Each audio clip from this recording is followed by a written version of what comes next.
भारत रत्न अटल बिहारी वाजपेयी की पुण्यतिथि पर श्रद्धांजलि कार्यक्रम का आयोजन। सीएम बोले, हिमाचल के साथ अटल बिहारी वाजपेयी का था खासा नाता। अटल बिहारी वाजपेयी को किया एक प्रखर वक्ता के तौर पर याद। वाजपेयी का नेतृत्व था सशक्त। डबल इंजन की सरकार से लोग परेशान। 17 से 23 अगस्त तक विशेष अभियान शुरू। सड़कों पर उतरेगी कांग्रेस। लाल किले से दिए गए प्रधानमंत्री के भाषण को लेकर बोला हमला। मोदी ने नहीं की बढ़ती महंगाई और बेरोजगारी के समाधान की बात, बल्कि की राजनीतिक बात। बिलासपुर का एम्स अस्पताल बनकर तैयार। जल्द देश के प्रधानमंत्री नरेंद्र मोदी करेंगे इसका उद्घाटन। अनुराग बोले, चारों बड़े प्रोजेक्ट उनके मन के, जिनका काम में आई तेजी। साथ ही किया दावा, राज्य में फिर से बनेगी भाजपा की सरकार।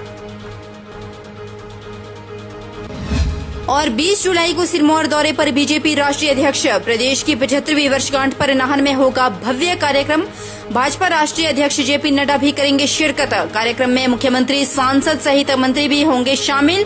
तैयारियों में जुटा सिरमौर जिला प्रशासन। विभिन्न विभागों की लगेंगी प्रदर्शनियां। नमस्कार, आप देख रहे हैं HP 24/7। मैं हूं आपके साथ परी शर्मा। शुरुआत करते हैं राजधानी से। देश के पूर्व प्रधानमंत्री भारत रत्न अटल बिहारी वाजपेयी की पुण्यतिथि पर श्रद्धांजलि कार्यक्रम का आयोजन किया गया। राजधानी शिमला पर स्थित अटल बिहारी वाजपेयी की प्रतिमा पर मुख्यमंत्री जयराम ठाकुर ने श्रद्धासुमन अर्पित किए। इस दौरान शहरी विकास मंत्री सुरेश भारद्वाज और शिमला संसदीय क्षेत्र के सांसद एवं हिमाचल भाजपा के अध्यक्ष सुरेश कश्यप भी मौजूद रहे। श्रद्धांजलि कार्यक्रम के दौरान हिमाचल प्रदेश के मुख्यमंत्री जयराम ठाकुर ने कहा कि पूर्व प्रधानमंत्री भारत रत्न अटल बिहारी वाजपेयी का हिमाचल प्रदेश से खासा नाता था। जब वे प्रधानमंत्री थे तब भी और जब प्रधानमंत्री नहीं थे तब भी वे हिमाचल आया करते थे। उन्होंने कहा कि अटल बिहारी वाजपेयी हिमाचल प्रदेश को अपना दूसरा घर मानते थे। मुख्यमंत्री जयराम ठाकुर ने अटल बिहारी वाजपेयी को एक प्रखर वक्ता के तौर पर याद किया। मुख्यमंत्री ने कहा कि जब भी वे किसी जनसभा में अपना भाषण दिया करते थे तो लोग दूर दूर से उन्हें सुनने के लिए आते थे। संसद में जब विपक्ष हंगामा कर रहा होता था तब अटल बिहारी वाजपेयी के संबोधन शुरू करते ही विपक्ष भी शांत हो जाया करता था। उन्होंने कहा कि अटल बिहारी वाजपेयी के नेतृत्व इतना सशक्त था कि वे पक्ष विपक्ष को अपने साथ लेकर चलते थे। प्रधानमंत्री के नाते और पार्टी के हमारे राष्ट्रीय नेता के नाते प्रखर वक्ता के रूप में उनकी एक अलग छवि थी, अलग पहचान थी। जब जनसभाओं में जाते थे तो जनसभाओं में अटल जी का एक एक शब्द सुनने के लिए लोग बहुत खामोशी के साथ बैठे रहते थे। लोकसभा के अंदर जब हंगामा हो रहा होता था तो भी अटल जी जब बोलने के लिए खड़े होते थे, विपक्ष वाले चाहे कितना भी विरोध करें, लेकिन अटल जी को बात करते हुए कभी भी टोकते नहीं थे, उनकी बात को सुनते थे। इस प्रकार का नेतृत्व और खासतौर से नेतृत्व के साथ एक कवि की छवि, उनकी छवि में, उनकी सारे कामकाज में जो है वो चार चांद लगाती थी। और ऐसे में आज हमारे बीच में वो नहीं है। उनका एक बहुत बड़ा योगदान इस देश के लिए रहा। पोखरण में परमाणु बम का विस्फोट करके अमेरिका को चौंका दिया। और उसके साथ साथ में उनने जब कारगिल का युद्ध हुआ तो अमेरिका प्रयास करता रहा कि पाकिस्तान के प्रधानमंत्री हमारे पाकिस्तान के ओर से हमारे सामने आग्रह है कि हम मध्यस्थता करें। उन्होंने दो टुक शब्दों में कहा कि मध्यस्थता का सवाल ही पैदा नहीं होता। हिमाचल प्रदेश के जिला बिलासपुर का एम्स अस्पताल बनकर तैयार है और जल्द देश के प्रधानमंत्री नरेंद्र मोदी इसका उद्घाटन करेंगे और जनता को समर्पित करेंगे। यह जानकारी आज केंद्रीय सूचना प्रसारण एवं खेल मंत्री अनुराग ठाकुर ने हिमाचल प्रदेश के दौरे के दौरान जिला बिलासपुर में पत्रकारों से बातचीत करते हुए कही। अनुराग ठाकुर ने कहा कि जिला बिलासपुर में जो उनके 4 बड़े ड्रीम प्रोजेक्ट थे उनका काम तीव्र गति से चला हुआ है। उन्हें शानदार ढंग से अमलीजामा पहनाना है और यह तेज गति से आगे बढ़ रहे हैं। अनुराग ठाकुर ने कहा कि बिलासपुर का भानुपल्ली बिलासपुर रेलवे लाइन और कीर्तपुर नेरचौक 4 लेन, बिलासपुर का एम्स हॉस्पिटल और हाइड्रो इंजीनियरिंग कॉलेज, यह चारों बड़े प्रोजेक्ट उनके मन के प्रोजेक्ट थे, जिनका काम तेजी से हुआ। जबकि बिलासपुर में एम्स का कार्य लगभग पूर्ण है और देश के प्रधानमंत्री नरेंद्र मोदी जल्द इसका उद्घाटन करेंगे। इसके उपरांत 4 लेन का कार्य भी युद्ध स्तर पर चल रहा है, जल्द पूरा होगा। जबकि हाइड्रो इंजीनियरिंग कॉलेज को उन्होंने 75 करोड़ रुपया एनटीपीसी और एनएचपीसी से दिलवाया था, यह भी जल्द पूर्ण होगा। अनुराग ठाकुर ने कहा कि हिमाचल प्रदेश और गुजरात में जिस तरह से सरकारों ने शानदार काम किया है, उससे ऐसा ही लग रहा है कि अब दोबारा से बीजेपी ही राज्य में काबिज होगी। अच्छी मीटिंग रही, बहुत सारे विभागों ने बहुत अच्छा काम भी किया है। जहां सुधार की आवश्यकता है वहां निर्देश दिए गए हैं और कुछ अधिकारियों ने अच्छे सुझाव भी दिए कि किस तरह से योजनाओं में बदलाव भी किया जा सकता है जिससे ज्यादा से ज्यादा लोगों को लाभ मिल पाए। तो कुल मिलाकर बड़े अच्छे समन्वय के साथ ये बैठक रही और जिला बिलासपुर में उन अलग अलग कार्यक्रमों और पॉलिसीज का इम्प्लीमेंटेशन अच्छा हो रहा है। चुनाव के रूप में ही लिया जाता है, कभी हल्के में नहीं लिया जाता और हम लोग इस चुनाव को भी, चाहे गुजरात का हो हिमाचल का हो, पूरी ताकत के साथ लड़ेंगे भी और पहली से ज्यादा सीटें जीतकर हिमाचल और गुजरात में सरकार बनाएंगे भी। उधर अखिल भारतीय कांग्रेस कमेटी की राष्ट्रीय प्रवक्ता अलका लांबा ने केंद्र और प्रदेश सरकार पर हमला साधा। राजधानी शिमला में पत्रकार वार्ता को संबोधित करते हुए अलका लांबा ने कहा कि डबल इंजन सरकार पूरी तरह से विफल हो चुकी है। उन्होंने कहा कि आज सरकार के बम से जनता परेशान है, ब से बेरोजगारी और म से महंगाई। लांबा ने कहा कि सरकार ने लोगों से बड़े बड़े दावे किए थे, लेकिन आज सरकार पूरी तरह से विफल नजर आ रही है। अखिल भारतीय कांग्रेस कमेटी के राष्ट्रीय प्रवक्ता अलका लांबा ने कहा कि 17 अगस्त से 23 अगस्त तक कांग्रेस विशेष अभियान शुरू करने जा रही है। देश के साथ हिमाचल के सभी 68 विधानसभा क्षेत्रों में यह विशेष अभियान चलाया जाएगा। अलका ने कहा कि देश और प्रदेश में बढ़ती महंगाई, बेरोजगारी के मुद्दों को जनता के बीच ले जाने का काम करेगी। भाजपा की सरकार ने देश में पर एक बम फेंका है जिससे पूरा देश आज आहत हुआ है, पीड़ा में है, करा रहा है। वो बम क्या है? बा से बेरोजगारी, मां से महंगाई। भारतीय राष्ट्रीय कांग्रेस ने शीर्ष नेतृत्व ने कांग्रेस अध्यक्ष श्रीमती सोनिया गांधी जी, पूर्व अध्यक्ष श्री राहुल गांधी जी ने तय किया है। जिस तरह से 5 अगस्त को देश भर की कांग्रेस सड़कों पर निकली बेरोजगारी और महंगाई के खिलाफ, राष्ट्रपति भवन, प्रधानमंत्री आवास, देश भर के राजभवनों का घेराव किया, उसी तर्ज पर 17 अगस्त से 23 अगस्त तक पूरे एक सप्ताह तक देश भर की हर विधानसभा, हिमाचल की 68 विधानसभाओं में हमारा कार्यकर्ता लोगों को बेरोजगारी और महंगाई के खिलाफ राहत दिलाने के लिए हल्ला बोलेगा। और इसी कड़ी को आगे बढ़ाते हुए 28 अगस्त को महंगाई के खिलाफ हल्ला बोल, दिल्ली चलो के नारे के साथ देश भर का लाखों कार्यकर्ता और जनता दिल्ली के रामलीला मैदान पहुंच रही है। अखिल भारतीय कांग्रेस कमेटी के राष्ट्रीय प्रवक्ता अलका लांबा ने स्वतंत्रता दिवस के मौके पर लाल किले की प्राचीर से दिए गए प्रधानमंत्री के भाषण को लेकर भी हमला साधा। उन्होंने कहा कि लोगों को यह उम्मीद थी कि प्रधानमंत्री नरेंद्र मोदी बढ़ती महंगाई और बेरोजगारी के समाधान की बात करेंगे, लेकिन प्रधानमंत्री ने प्राचीर से केवल राजनीतिक बात की। अलका लांबा ने प्रधानमंत्री नरेंद्र मोदी के भाषण को दुर्भाग्यपूर्ण बताया। नूरपुर के कस्बा जसूर में कांग्रेस जिलाध्यक्ष अजय महाजन के कार्यक्रम में शामिल पूर्व वन मंत्री व भरमौर के पूर्व विधायक ठाकुर सिंह भरमौरी ने प्रेस वार्ता की। उन्होंने अपनी प्रेस वार्ता में मौजूदा सरकार पर तीखा प्रहार बोला और कहा कि सरकार वो चाहे केंद्र का हो चाहे प्रदेश की हो, इनके कार्यकाल में देश प्रदेश का हर वर्ग परेशानियों और आर्थिक तंगी से जूझ रहा है। पूर्व वन मंत्री ठाकुर सिंह भरमौरी ने कहा कि मौजूदा सरकार ने पौने 5 सालों में कुछ भी नहीं किया। पौने 5 सालों में खुद की तरक्की की है, लोकहित की कोई भी बात नहीं की।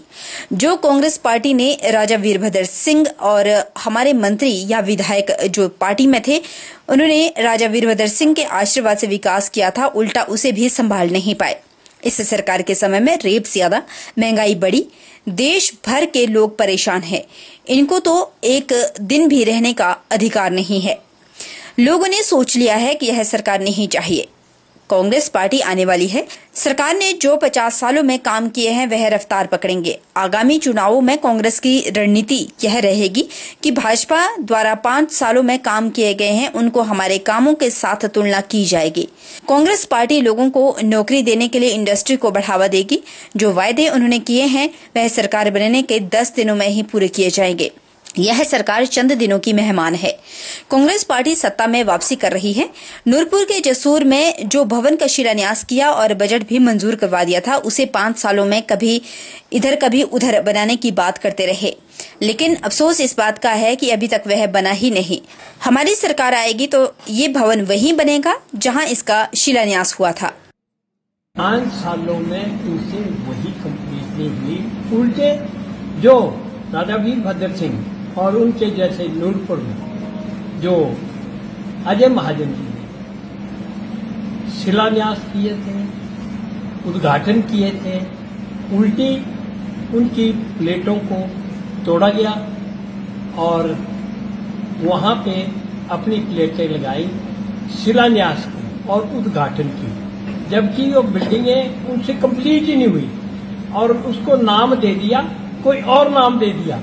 नहीं तो कंप्लीट होने का नाम होता है ना, वो नाम खत्म कर दिया। इस किस्म की अनियमितताएं जो है इन्होंने की है।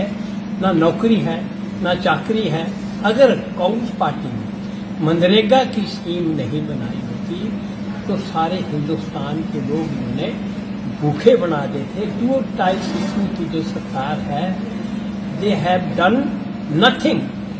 रेप केस मैक्सिमम इनके राज में हुए, महंगाई चरम सीमा पे है इनके राज में हुई। इस ढंग से मतलब कोई भी every section of society in trouble, nobody safe. तो इनको तो एक दिन भी रहने का अधिकार नहीं है।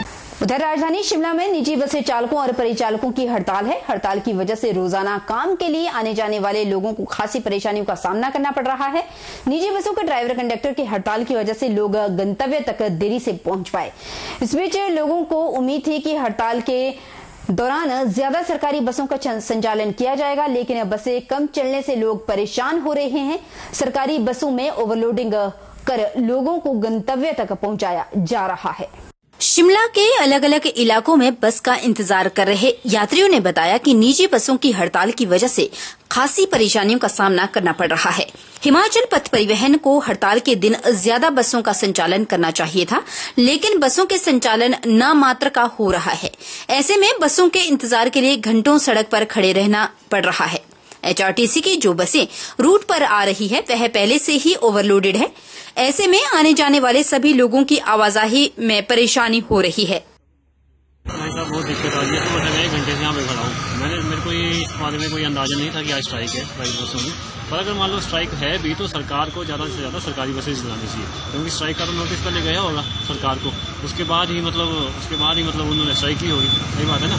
तो जैसे सरकार को पता था कि आज डेट में स्ट्राइक होने वाली है तो उनको ये करना चाहिए था कि ज़्यादा से ज़्यादा सरकारी बसें चलाए।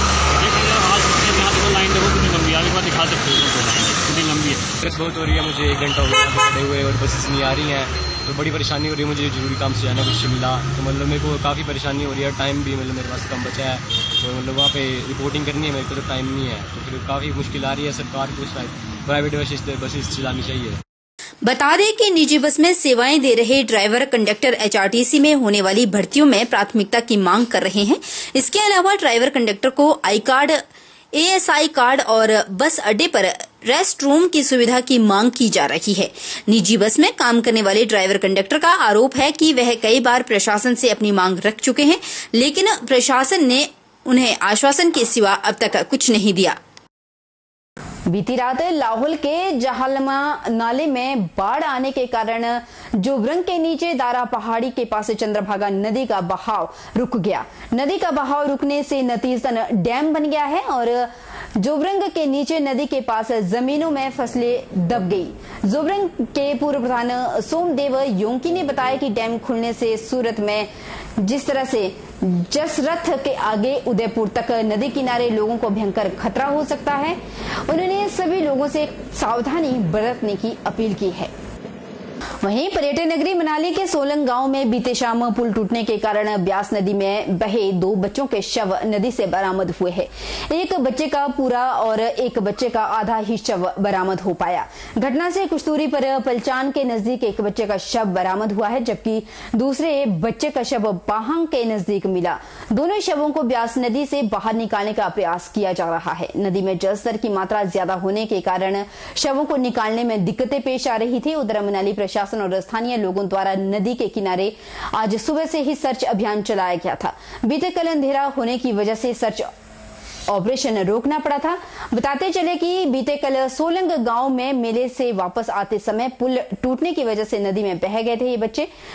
नदी में बढ़ते जलस्तर को देखते हुए प्रशासन ने सभी लोगों से नदी नालों से दूर रहने की अपील की। मनाली सहित आसपास के क्षेत्रों में रुक रुक कर अभी भी जमकर बारिश हो रही है। रुकेंगे छोटे से ब्रेक के लिए, ब्रेक उस पार जल्द लौटेंगे, बन रही है हमारे साथ। ओ देश मेरे तेरी शान पे सदके कोई धन है क्या तेरी धूल से बढ़ के, तेरी धूप से रोशन तेरी हवा पे जिंदा, तू बाग है मेरा मैं तेरा परिंदा, है अर्ज़ी दीवाने की जहाँ बोर सुहानी देखी।